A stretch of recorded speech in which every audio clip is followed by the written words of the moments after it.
नमस्कार दोस्तों, मैं विक्रम शर्मा, आपका साथी, आपका सारथी इस कम्युनिकेशन स्किल के वीडियो कोर्स में। और आज हम शुरुआत करने वाले हैं भाग 4 की, जिसमें मैं आपको कम्युनिकेशन का वो हिस्सा पढ़ाऊंगा जिसे आमतौर पर लोग नजरअंदाज करते हैं। सबको लगता है कि एक अच्छा कम्युनिकेशन, अच्छा संचार करने के लिए सिर्फ हमें बढ़िया बोलना आना चाहिए या बहुत अच्छा लिखना आना चाहिए, लेकिन इन सबसे कहीं ज्यादा जरूरी है कि जो ज्ञान आप लेना चाहते हैं, जिसे आप बोलकर प्रदर्शित करेंगे या लिखकर किसी के साथ साझा करेंगे, उस ज्ञान को पाने के लिए आपको अच्छे से पढ़ना आना चाहिए। जी हां दोस्तों, भाग 4 में बात होगी रीडिंग के बारे में। हम पढ़ने की कला को सीखेंगे। तो चलिए शुरुआत करते हैं भाग 4 की। जब मैं रीडिंग की बात करता हूं तो सबसे पहले आता है विजुअल मोड। देखिए, जब हम कोई पाठ्य सामग्री पढ़ते हैं, मतलब ऐसी कोई किताब पढ़ रहे हैं, कोई आर्टिकल पढ़ रहे हैं, न्यूज़पेपर पढ़ रहे हैं, इन सब चीजों को पढ़ने के दौरान जो भी जानकारी हमें प्राप्त होती है, वो लंबे समय तक वो जानकारी हमारे साथ बनी रहे, मतलब हमें चीजें याद रहें। इसके लिए जरूरी है कि उसमें कुछ विजुअल एलिमेंट्स हो, जिसको हम बोलेंगे दृश्यात्मक तत्व हो। ये दृश्यात्मक तत्व कई तरह के चित्र हो सकते हैं, कई तरह के डायग्राम हो सकते हैं। ऐसे डायग्राम जो हमें बातों को आसानी से समझा भी पाए और हमें वो डायग्राम्स देखने भर से पूरी बात एक साथ याद आ जाए। तो ये चित्र, डायग्राम या चार्ट जैसी चीजें जिन्हें हम देखकर पढ़ते हैं, देखकर समझते हैं, ये हमें लंबे समय तक जानकारी को याद रखने में मदद करती है। अगर मैं दृश्यात्मक इस मोड की, इस दृश्य विधा की बात करूं, तो जो दृश्य संकेत होते हैं, ये कई ऐसी चीजों को रिप्रेजेंट करते हैं, उनका प्रतिनिधित्व करते हैं, जो पढ़ने में भले ही जटिल लगती हैं, लेकिन जब हम उन्हें देखते हैं तो वो हमें बड़ी आसान लगने लगती हैं। तो जब कभी भी किसी भी सामग्री का चयन आप करें, आप अपनी जानकारी जहां से जुटाना चाहते हैं, तो उसको पढ़ने के लिए आपने कोई किताब ली, कोई आर्टिकल ली, इंटरनेट पे जाके कोई आर्टिकल पढ़ा, जब कभी भी आप ऐसी चीजों का चयन करें तो कोशिश करिए कि उनके साथ कुछ दृश्यात्मक तत्व जुड़े हों, ताकि वो आपको लंबे समय तक याद भी रहें और जानकारी आपके दिमाग में गहराई तक जाए। मैं कई बार क्या करता हूं, ऐसा कोई आर्टिकल पढ़ता हूं जिससे कोई दृश्य नहीं जुड़ा हुआ, तो उस बात को पढ़ने के बाद मैं खुद अपने मन में कुछ दृश्यात्मक तत्व, अपने दिमाग में ऐसे तत्व क्रिएट करता हूं, बनाता हूं कि अच्छा, ये बात लिखी हुई है, ये अगर मैं सोचूं तो देखने में ऐसी लगती है। अब वो जो दृश्य मेरे दिमाग में बने, वो लंबे समय तक मेरे दिमाग में छपे हुए रहते हैं, मुझे याद रहते हैं। तो कोशिश करिए जब भी आप रीडिंग करें तो इमेजिनेशन, इसके बारे में भी हम बात करेंगे, कल्पना के बारे में। इमेजिनेशन के माध्यम से, कल्पना के माध्यम से आप कोई ना कोई चित्र, कोई ना कोई दृश्य उस रीडिंग मटेरियल के साथ अवश्य जोड़ें। जब बात चल रही है विजुअल मोड की, दृश्य विधा की, तो जो सामग्री आप समझना चाहते हैं, जो भी आपका मटेरियल है, तो उस मटेरियल को समझने के लिए, उसको अपने साथ बनाए रखने के लिए, उसके रखरखाव के लिए जो दृश्य और चित्र हैं, ये आपको उसे पसंद करने में बड़ी मदद करते हैं। तो अगर आप कुछ लिख रहे हैं, मान लीजिए आप अपनी किताब लिखना चाहते हैं अपने जीवन में, तो जो भी किताब आप लिखें, जिस भी विषय पे आप किताब लिखें, जो भी जानकारी आप उस किताब में लोगों तक पहुंचाना चाहें, उस किताब के माध्यम से, आपके लेखन के माध्यम से, उसमें दृश्यात्मक तत्वों का इस्तेमाल जरूर करिए। आपकी जानकारी बड़ी अच्छी लगेगी लोगों को पढ़ने और समझने में।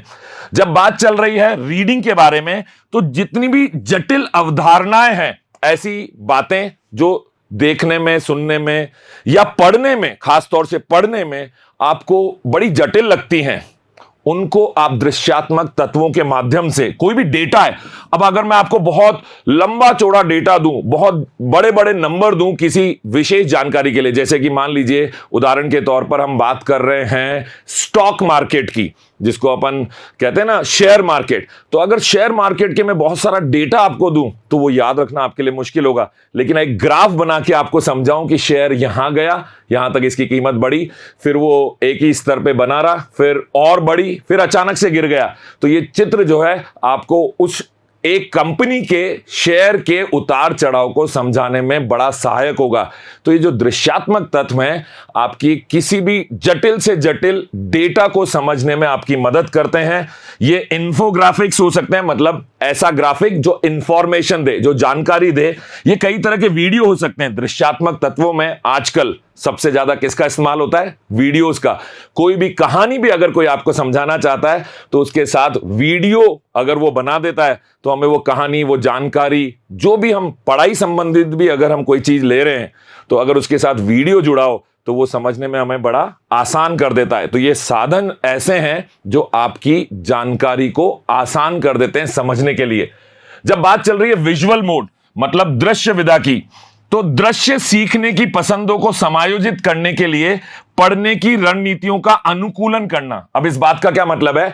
आप अलग अलग तरह से जो पढ़ने की कला सीखते हैं। अब आप बोलेंगे पढ़ने की क्या कला है? पढ़ना तो पढ़ने जैसा होता है। मैं आपको बताता हूं, जब मैं स्कूल में था तो आपने भी कभी कभी ऐसे लोग देखे होंगे, जैसा उदाहरण मैं देने जा रहा हूं, तो मुझे कोई खास लाइन पढ़ने पे या कोई सवाल पढ़ने पे सीधा ये याद आता था कि अरे ये तो मेरी उस किताब में, मान लीजिए साइंस का एक सवाल मेरे सामने आया एग्जाम के दौरान और वो सवाल मेरी पुस्तक में कहीं था, तो मुझे सिर्फ ये नहीं याद आ रहा है कि वो पुस्तक में था, मुझे ये भी याद आ रहा है कि वो इधर उल्टे हाथ वाले पेज में ऊपर ही ऊपर ये सवाल दिया है। इसका मतलब जब मैंने वो सवाल पढ़ा था तो मैंने उस किताब में, उस पन्ने पे, उसके आसपास की चीजों को बड़े गौर से देखा भी सही। और जब मुझे वो सवाल मेरे सामने फिर से आया, दोहराया गया, तो मुझे सिर्फ ये नहीं याद आ रहा कि ये सवाल मेरा किया हुआ है, मुझे ये भी याद आ रहा है कि ये मेरी किताब में उस पन्ने पर दिया हुआ है। और ये कब मुमकिन हो पाता है? जब आप पढ़ने के दौरान रुचि रखते हैं चीजों को दृश्यात्मक तरीके से समझने की। मैं समझ पा रहा हूं, या मुझे उम्मीद है कि शायद आप मेरी बात की गहराई को समझ गए होंगे। आगे हम बात कर रहे हैं रीडिंग में एक्टिव एंगेजमेंट मतलब सक्रिय सहभागिता की। अब जब कभी भी आपने कुछ पढ़ा और वही कक्षा में या उसी आर्टिकल को मैं भी पढ़ रहा हूं, हम एक ही कक्षा के लोग हैं या हम दोस्त हैं, मित्र हैं, परिवार के लोग हैं और हम एक ही आर्टिकल पढ़ रहे हैं या हम एक ही ऑफिस में काम करते हैं, और जब कभी कोई चीज आपने भी पढ़ी और मैंने भी पढ़ी, तो आपको पता है इसके लिए सबसे बढ़िया तरीका क्या है कि आप और मैं एक दूसरे से डिस्कशंस करें, हम एक दूसरे के साथ बातचीत करें, एक दूसरे के साथ साझा करें कि वो आर्टिकल जो आपने पढ़ा और वही आर्टिकल मैंने पढ़ा, उसमें से आपने क्या समझा और मैंने क्या समझा।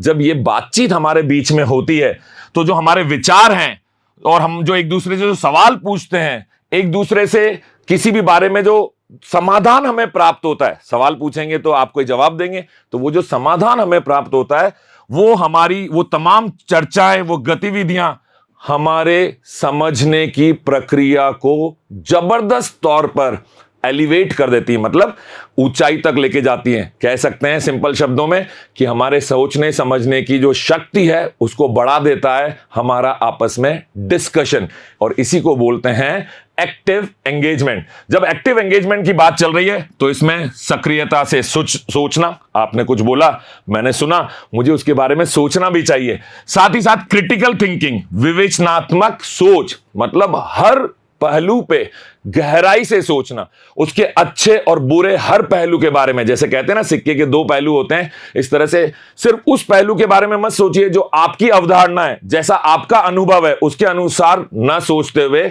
सामने वाले के अनुभव, सामने वाले के व्यू पॉइंट के, वो कैसा सोचता है उसकी सोच के अनुसार सोचने का मौका मिलता है हमें जब हम करते हैं एक दूसरे के साथ सक्रिय सहभागिता। यह अति महत्वपूर्ण है और यह योगदान देता है किसी भी सामग्री को, जो भी आप पढ़ रहे हैं उस सामग्री के साथ आपको जुड़ने में यह बड़ा मदद करता है।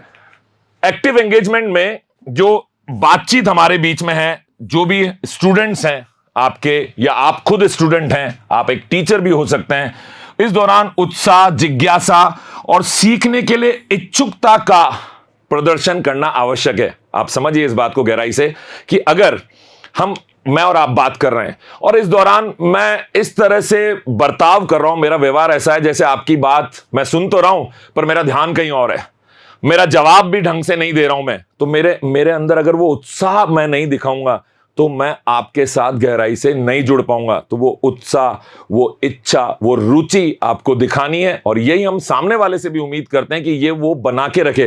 तभी एक ग्रुप में जब डिस्कशन होता है या दो लोगों में आमने सामने जब बातचीत होती है तो उस सक्रिय सहभागिता के माध्यम से हम किसी भी जानकारी को बेहतर तरीके से समझ पाते हैं।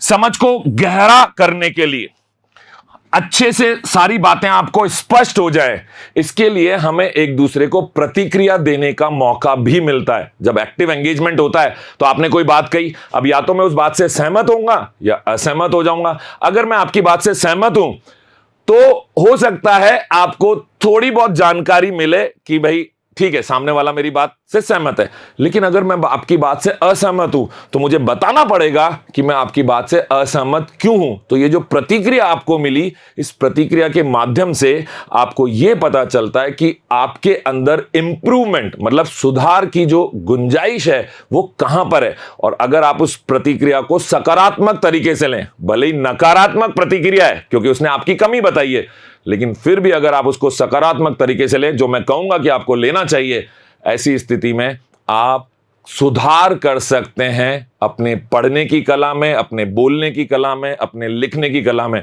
तो फीडबैक के बारे में हम डिटेल में कई बार चर्चा में करेंगे इस बारे में कि प्रतिक्रिया देना क्यों आवश्यक है और प्रतिक्रिया आपके जीवन में क्या बदलाव ला सकती है। पर याद रखिए, जब आप एक्टिव एंगेजमेंट करते हैं, सक्रिय सहभागिता दिखाते हैं, तभी आपको प्रतिक्रियाएं मिलती हैं। जब एक्टिव एंगेजमेंट की बात चल रही है तो जब हम कोई साझा लक्ष्य, मान लीजिए एक प्रोजेक्ट पे हम काम कर रहे हैं और उस प्रोजेक्ट में जितने भी लोग जुड़े हुए हैं, ए बी सी डी, ये जो 4 लोग हैं या 10 लोग हैं या 100 लोग एक ही प्रोजेक्ट पे काम कर रहे हैं, अगर ये एक दूसरे के साथ बातचीत ना करें, एक दूसरे के साथ अपने अनुभव साझा ना करें, एक दूसरे के साथ जानकारी साझा ना करें, तो आपको लगता है क्या वो प्रोजेक्ट सही तरीके से, सक्सेसफुल तरीके से पूरा हो पाएगा? बिल्कुल नहीं हो सकता। इसीलिए बहुत जरूरी है सक्रिय सहभागिता। इसी से आपके साझा जो कॉमन गोल्स हैं, कॉमन टारगेट्स हैं, साझा लक्ष्यों की प्राप्ति होती है। कई जटिल समस्याओं का हल करने के लिए भी हमें एक दूसरे के साथ जुड़ना आवश्यक होता है। मतलब कोशिश करिए कि जितनी जानकारी आपको है वो आप सामने वाले से साझा करें और जितनी जानकारी उसके पास है वो आपसे साझा करें, और दोनों मिलके एक साझा लक्ष्य को, एक कॉमन गोल को प्राप्त करने के लिए स्टेप बाय स्टेप प्रॉब्लम्स का सॉल्यूशन तैयार करें। किसी भी कार्य को पूर्ण करने के लिए यह सक्रिय सहभागिता अति आवश्यक है। एक्टिव एंगेजमेंट में आपके जितने भी एक्सपीरियंसेस हैं, आपके जितने भी थॉट्स हैं, विचार हैं, आप आपस में जिस भी तरह का संवाद करते हैं, आप टीचर हैं तो अपने स्टूडेंट्स के साथ, बच्चों के साथ जो आपके विद्यार्थी हैं, या आप सीखने वाले हैं, लर्नर हैं, एक शिक्षार्थी हैं आप, लर्नर, तो ऐसे एक्टिव एंगेजमेंट के माध्यम से प्राप्त हुआ ज्ञान, प्राप्त हुआ कौशल, स्किल जिसको हम बोलते हैं, ये आपको जीवन में आगे ले जाने में मदद करता है। तो याद रखिएगा, कुछ भी जानकारी आपके पास है तो उसे समेट के मत रखिए। कहते हैं ना, ज्ञान बांटने से बढ़ता है। तो जब आप दूसरों के साथ अपना ज्ञान साझा करेंगे, अपनी जानकारी साझा करेंगे, उनके साथ बांटेंगे, तो आपका ज्ञान पहले से भी ज्यादा मजबूत हो जाएगा। आगे मैं आपसे बात करने वाला हूं, रीडिंग में एक व्यक्तिगत गति होती है। मतलब मैं किसी किताब को पढ़ूंगा और आप किसी किताब को पढ़ेंगे, हमारे पढ़ने का तरीका अलग अलग है, हमारी बातों को समझने का तरीका अलग अलग है। इसीलिए किसी भी किताब को, किसी भी जानकारी को पढ़ते हुए हमें अलग अलग समय लगता है। हमारी अपनी गति है ना काम को करने की, किसी भी काम को करने की, उसी तरीके से पढ़ने की भी हमारी एक गति है। तो व्यक्तियों को उनकी अपनी गति पर जो भी लिखित सामग्री आप उसको दे रहे हैं, या आप पढ़ रहे हैं या कोई सामने वाला पढ़ रहा है, तो उस लिखित सामग्री पर अपनी गति के अनुसार पढ़ने और समझने की अनुमति देना अति आवश्यक है। अब जैसे कई बार ऐसा देखा गया है कि माता पिता अपने बच्चे को जब कभी पढ़ाने के लिए बैठते हैं तो उस समय पे, क्योंकि आप बड़े हैं, आपने ये चीजें पहले पढ़ी हुई हैं, आपकी समझ ज्यादा है, आपके अनुभव बड़े हैं, और आप सोचते हैं कि आपका बच्चा भी जल्दी से समझ जाए। ये मुमकिन नहीं है, ये आपकी गलत सोच है, क्योंकि आपके पढ़ने की गति, जो आपका इंडिविजुअल पेस है, गति जिसको हम बोलेंगे, आपके पढ़ने की गति और आपके बच्चे के पढ़ने की गति में फर्क है, उसके समझने की गति में फर्क है। उसको समझने के लिए कुछ समय चाहिए, वो समय हमें उसको देना ही पड़ेगा। यह हर किसी के व्यक्तिगत पढ़ने की आदतों और पसंदों को समाहित करता है। व्यक्तिगत गति में क्या चीज आती है कि भाई मेरी पसंद क्या है। अब आपने मुझे कोई ऐसी चीज पढ़ने के लिए दे दी, मान लीजिए मैं राजनीतिक चीजें पढ़ना पसंद नहीं करता, मेरा इंटरेस्ट नहीं है, तो जब कोई मैं राजनीतिक आर्टिकल पढ़ूंगा, ऐसा कोई लेख पढ़ूंगा, तो मुझे उसमें बोरियत महसूस हो रही है, तो मैं धीरे धीरे पढ़ूंगा, आधे मन से पढ़ूंगा। तो मेरी पसंद नापसंद के अनुसार मुझे मेरी गति निर्धारित करने का एक कारण मिल जाता है, और इस कारण को समझना अति आवश्यक है। जब बात चल रही है इंडिविजुअल पेस की, तो यह मानते हुए कि व्यक्तियों को उनकी पढ़ने की क्षमता और पृष्ठभूमि ज्ञान, जो पहले से उनकी प्रायर नॉलेज है, जो पहले से उनकी जानकारी है, उसके आधार पर संपूर्ण रूप से समझने और जानकारी को सार्थकता, मतलब उसको एक पॉजिटिव डायरेक्शन में ले जाने के लिए अधिक या कम समय की आवश्यकता हो सकती है। मतलब आप जो भी पढ़ रहे हैं उसको सार्थक रूप से, पूर्ण रूप से समझ पाएं, इसके लिए आपको कम या अधिक समय की जरूरत महसूस हो सकती है। अब अगर आप अपनी व्यक्तिगत गति को सुधारना चाहते हैं, आप चाहते हैं कि आपके पढ़ने की जो गति है उसमें सुधार आए, या आप अपने किसी निकटतम व्यक्ति के, जिसने भी आपसे मदद मांगी है, उसकी गति में सुधार करना चाहते हैं, तो आप क्या करिए, आप जो जानकारी पढ़ रहे हैं उसका कोई ऑडियो भी सुनिए। अगर मुमकिन हो तो उसका कोई डिजिटल, कोई वीडियो समझने की कोशिश करिए, कोई डिजिटल प्रिंट लेने की कोशिश करिए। मतलब अलग अलग माध्यम से सेम जानकारी को, उसी जानकारी को प्राप्त करने की कोशिश करिए। इससे क्या होगा, जब आप दृश्यात्मक तत्वों को, विजुअल एलिमेंट्स को लाते हैं, वीडियो को लेके आते हैं, सुनने के लिए आपने कोई ऑडियो का इस्तेमाल किया और पढ़ भी रहे हैं उसी बात को, अगर आप 3-4 अलग अलग माध्यम से उसी जानकारी को लेंगे तो वो जानकारी आपको अब तेजी से समझ में आएगी। अगली बार जब आप पढ़ेंगे उस बात को, उसी चीज को जिसको आपने एक वीडियो देखा, अब आप उसकी पढ़ के जानकारी लेना चाह रहे हैं, रीडिंग पे अपन फोकस कर रहे हैं, तो ऐसी स्थिति में आपकी गति में जरूर बदलाव आएगा और बेहतर आपकी गति बनेगी। मतलब आपका पेस जो है, रीडिंग पेस, वो इंक्रीज हो जाएगा। तो अगर आप इस तरह की कोई भी जानकारी ले रहे हैं तो उसको अलग अलग माध्यम से प्राप्त करने की कोशिश करिए। किसी भी चीज को पढ़ने के दौरान ब्रेक लेना, बीच में आपने पढ़ा, फिर दिमाग में वो, दिमाग उसको प्रोसेस भी तो करेगा, उस पर काम करेगा, आपने जो पढ़ा कितना आपको समझ में आया, क्या चीज आपको उसमें याद है, तो बीच बीच में थोड़ी देर के लिए ब्रेक लेना। कोई बहुत मुश्किल पाठ आप पढ़ रहे हैं तो उसका रिवीजन करना, उसको फिर से देखना, यह अति आवश्यक है, और इतना समय आपको भी लेना चाहिए। और अगर आपका कोई शिष्य है, या आपका कोई घर में छोटा व्यक्ति है, या आपके ऑफिस में कोई ऐसा है जो जिसके लिए आपने काम दिया है पढ़ने का, उसको भी आप वो समय दीजिए, क्योंकि सबके समझने की गति, पढ़ने की गति ये अलग अलग होती है। और धीरे धीरे जब वो बार बार रिवाइज करेगा, 2-3 बार उस चीज़ों को पढ़ेगा, दोहराएगा कि मैंने जो पढ़ा इससे मुझे ये समझ में आया, मुझे एक बार और पढ़ना चाहिए, तो उसको समझने में भी मदद मिलेगी और याद रखने में उसकी स्मरण शक्ति भी बढ़ेगी। तो कोशिश करिए कि आप समय दें लोगों को उनके अनुसार पढ़ने का, और उनको वापस से रिवाइज करने का भी समय दें, साथ ही साथ उनको बीच में ब्रेक लेने का भी समय दें, और खुद के लिए भी आप लागू करें। अगर आप अपनी गति सुधारना चाहते हैं, पढ़ने की गति को, तो जो व्यक्तिगत आपका गति है किसी भी आर्टिकल को पढ़ने की, कोशिश करिए कि आप उसमें बेहतर बनने के लिए बीच बीच में ब्रेक्स लें, उनका रिवीजन करते रहें। यदि आवश्यक हो तो व्यक्तियों को उनके पढ़ने की कौशलता को सुधारने और चुनौतियों को पार करने में मदद करिए। अगर आपको लगता है कि आपके पास वो कला है जिससे आप बहुत जल्दी किसी भी आर्टिकल को पढ़ भी लेते हैं, समझ भी लेते हैं, तो आप कैसे ये कर पा रहे हैं, दूसरे लोगों की इसमें मदद करिए। क्योंकि जब आप मदद करेंगे तो आपको खुद भी पता चलेगा कि किन चीजों से आप ये बेहतर कर पाते हैं स्वयं।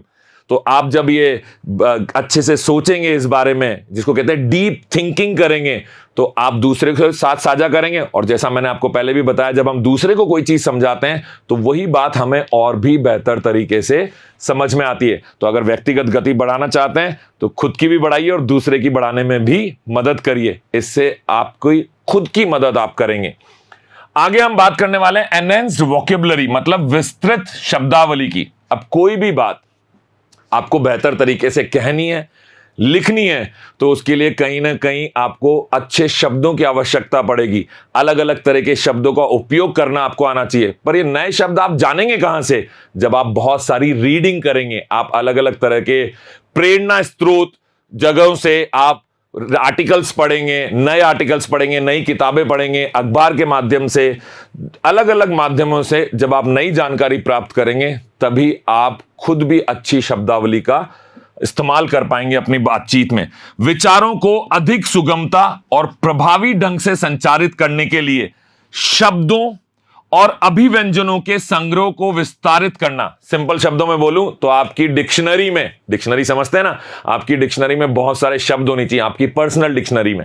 वो डिक्शनरी वो किताब वाली नहीं, जो आपके जहन में, आपके मन में, आपके दिमाग में जो डिक्शनरी है उसमें भी कई सारे शब्दों का होना जरूरी है। और ये तभी आपके पास पहुंचते हैं जब आप पढ़ाई में रुचि रखते हैं और ज्यादा से ज्यादा चीजों को पढ़ते हैं।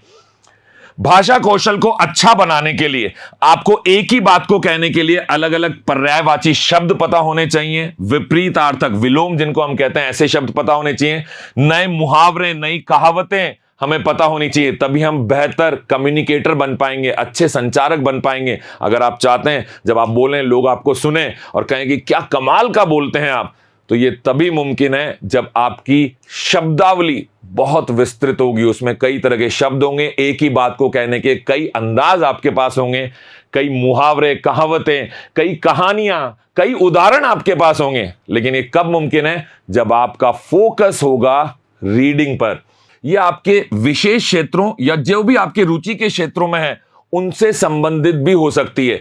अब जैसे मैंने पहले भी एक एग्जाम्पल, ये उदाहरण कहीं दिया है कि एक प्लम्बर जब मेरे घर में आया तो उसने बोला कि यहां तो इसकी एल्बो खराब हो गई। अब एल्बो अंग्रेजी में कोहनी को बोलते हैं।